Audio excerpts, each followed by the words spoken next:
قدر کرنی ہے تو زندگی میں کرو، چہرے سے کفن اٹھاتے وقت نفرت کرنے والے بھی رو پڑتے ہیں۔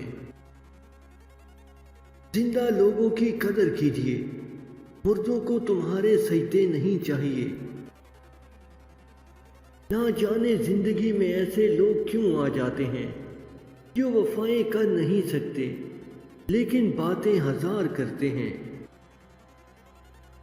ہر بار برداشت کرنا اور مسکرا کے آگے بڑھ جانا ممکن نہیں ہوتا، اور کئی بار ہم بکھر بھی جاتے ہیں۔ آنسو خشک بھی ہو جائیں تو اپنے نشان ضرور چھوڑ جاتے ہیں۔ وہ باتیں جن کو انسان پی جاتا ہے، وہی باتیں انسان کو کھا جاتی ہیں۔